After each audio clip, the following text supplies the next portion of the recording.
떼쟁이 박근혜입니다. 네, 때를 쓰고 있죠 지금 현재 국민을 상대로, 특검을 상대로 때를 쓰고 있는 박근혜 씨 얘기를 좀 해보려고 하는데 변덕이 좀 심해지는 것 같아요. 네, 변덕이 죽을 듯하는데 일단은 이제 2016년 11월 4일 날 춘추관 기자회견에서 박근혜 씨가 진상과 책임 규명을 위해 청와대 비서실과 경호실이 검찰 수사에 적극 협조할 것 이런 얘기를 했었어요. 지가 안 나오고 또 들어봐야 돼. 네. 그리고 필요하다면 네. 본인 역시 검찰의 조사에 성실히 임할 각오이며 특별검사 수사까지 수용하겠다라고 했습니다. 그런데 한 3달째 접어드는 지금 현 시점에서 보니까 그때 했었던 얘기를 전혀 뒤집는 듯한 그런 행동과 말들을 하고 있어요.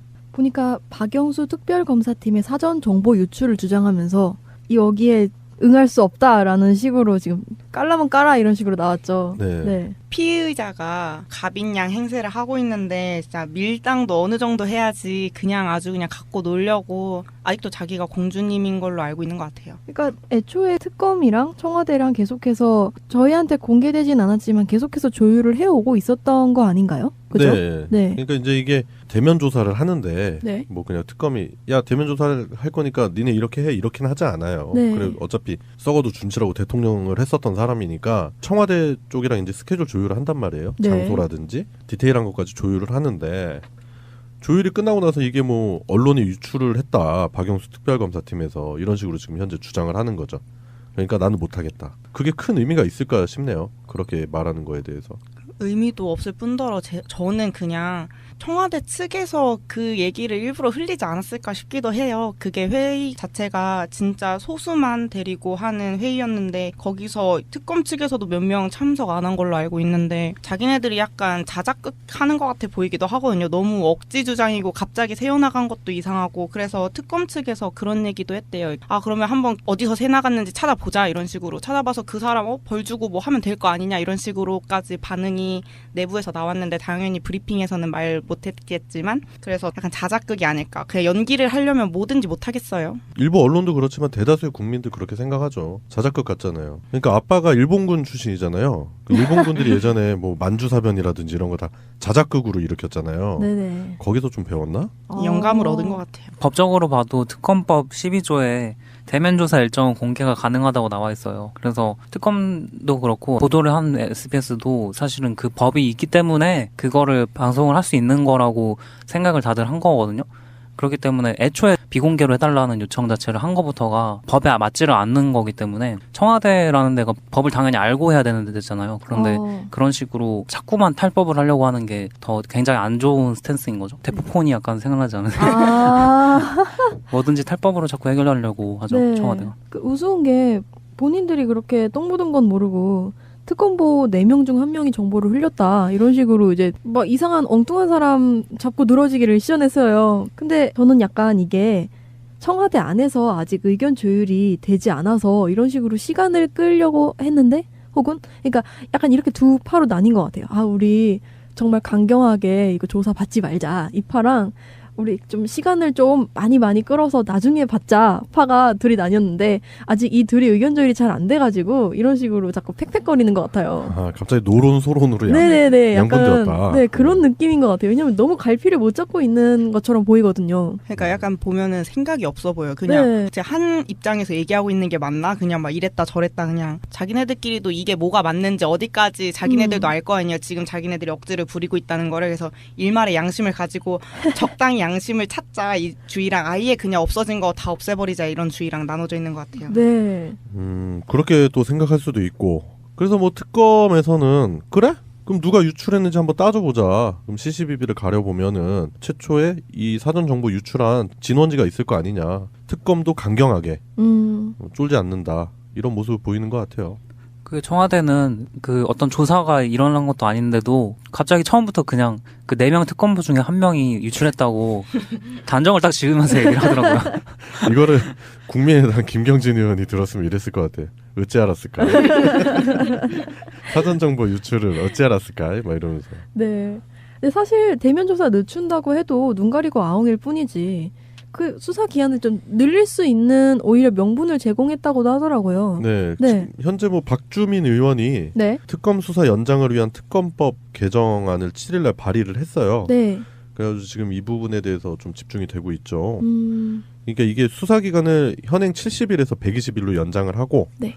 그리고 위증죄를 수사에 포함을 시키자, 이런 골자의 그 개정안인데 이 부분에 대해서도 좀 주목을 많이 하고 계신 것 같아요. 특검이 너무 기간이 짧다 지금 현재. 네. 피의 사실을 다 확인하기까지. 그리고 청와대나 박근혜나 뭐 박근혜 주변 그 피의자들이 너무 비협조적이기 때문에 이런 부분으로 지금 접근을 하는 것 같아요. 그게 지금 이번 달까지가 딱 1차 수사 기간이어서 네. 그게 특검에서도 이런 비공개를 요청하는 것 자체가 법에 맞지는 않는데 기간이 워낙 없다 보니까 수락을 한 거다라고 얘기를 했었죠. 그러면 기간이 연장되면은 이런 식으로 다 편히 봐줄 필요 없는 거네요. 네, 그렇죠. 근데 이제 이 개정안을 통과시키려면 일단 정세균 국회의장이 직권상정은 할 수 있어요. 일단은 뭐 새누리당은 분명히 반대할 거고, 현재 양상으로 봤을 때는. 그런데 이제 중요한 키포인트가 생긴 게 바른정당이에요. 바른정당. 그 사람들의 그 의원 수가 좀 절실하게 필요가 해지는 상황이 되는 거죠. 바른정당의 협조가 없으면 좀 힘들 것이다. 뭐 이런 식으로 얘기를 했다고 하더라고요. 뭐 라디오에서. 그리고 그런 것도 비교를 해보면 하더라고요. 노무현 전 대통령 때만 해도 대통령 비리 사건이 딱 터지니까 언론에서 진짜로 그날 대통령이 뭘 먹었는지 몇 시에 무슨 얘기를 했는지까지 다 보도가 됐거든요. 아 진짜 매일매일. 대단했어요. 저도 진짜. 기억이 나는데 진짜 그거를 사람들이 뉴스를 다 맨날 집에 가서 뉴스만 보는 거예요. 대통령이 오늘 뭐 했나. 뭐 약간 얘기가 셀 수도 있는데 그때 양상을 보면은 그때는 국민들이 탄핵을 반대를 했죠. 근데 지금 탄핵을 해달라고 좀 네. 제발 좀 탄핵 좀 제발. 해달라고.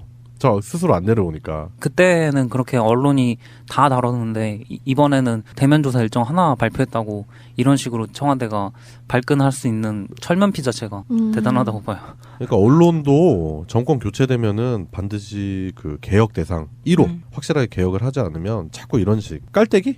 그 정도밖에 안 되는 거예요. 싸우거나 뭔가 혁명이 있거나 이래도 성당 이런 데 안에서는 뭐 보호막에 쌓여있는 느낌이었잖아요. 약간 그런 것처럼 청와대 내에서는 뭐든지 다 가능하다고 생각하는 것 같아요. 이게 상식적으로 말이 안 되는 것들을 청와대 내에서는 가능하다는 식으로 뭐 조사도 처음에 청와대 내에서 받자 그러질 않나. 청와대 내에서 직무 정지된 대통령이 뭐 회의 다 모집하고 그런 거 법이 아니라고 하든 말든 난 상관없어. 뭐 여기 우리 궁전이야 약간 이런 느낌으로 장애들 맘대로. 그리고 특검이 자기네들의 적인데 그래도 일단 청와대 안에만 들어와서 조사하면 괜찮아. 왜냐면 여기는 우리가 짱이니까 우리 맘대로 다 할 수 있으니까 이런 생각을 갖고 있는 것 같은데 그리고 특검을 신뢰할 수 없다고 말하는 것도 저 그것도 알 수가 없어요. 저희가 빵을 훔쳤는데 경찰이 저희 잡으러 오면은 저 경찰에게 신뢰가 없다고 피하고 이게 되는 것도 아니잖아요. 도대체 무슨 생각을 하고 있는지 모르겠어. 자기네들이 피의자 신분인 거를 까먹는 것 같아요. 광장에 100만 명이 모여가지고 바로 앞에 있는 청와대를 쳐들어갈 수 있는데도 안 쳐들어간 국민들을 못 믿겠다는 거랑 똑같은 얘기거든요. 그러네요. 그렇죠. 광장에 그때 근 200만 정도 모였을 때 있잖아요. 진짜 그 기세로 만약에 청와대를 에라 모르겠다고 갔다. 충분히 가능하다니까 진짜. 100만 명이 서 있기만 해도 그냥 청와대가 부서져요. 아니 진짜 움직이지를 못하는데 움직이지를 못하고 뭐 경찰병력 해봐야 그러면 안 되겠지만 그런 상황이 생겼을 때 경찰병이 과연 적극적으로 시위 군중을 진압할 수 있었을까? 저는 의구심이 들어요. 불가능하지 않겠나. 그 살수대첩 때 수양제가 끌고 온 군사가 100만 명이라며. 어마어마한 숫자예요. 역사 100만 새로 명. 쓰겠는데요. 그러니까요. 저는 약간 매드맥스 있잖아요. 그거 약간 떠올렸는데. 분노의 질주. 필요사가 이렇게 딱 차 돌려가지고 다시 가잖아요. 그래요. 지금 결국에는 이제 박근혜와 측근들이 노리는 거는 장기화되어 가고 있는 촛불 집회가 약간은 식었다. 이런 자신들만의 분석을 통해서 그 반전의 분위기를 조금 노리는 듯한 그런 모습이 좀 보이는 것 같아요. 본인들이 데피고 있어요. 점점 더. 그렇지. 네. 장작불 꺼질 때 바람 후후 불어 다시 이렇게 네. 살리는 것처럼. 네. 매를 번다고 하죠. 그래서 네.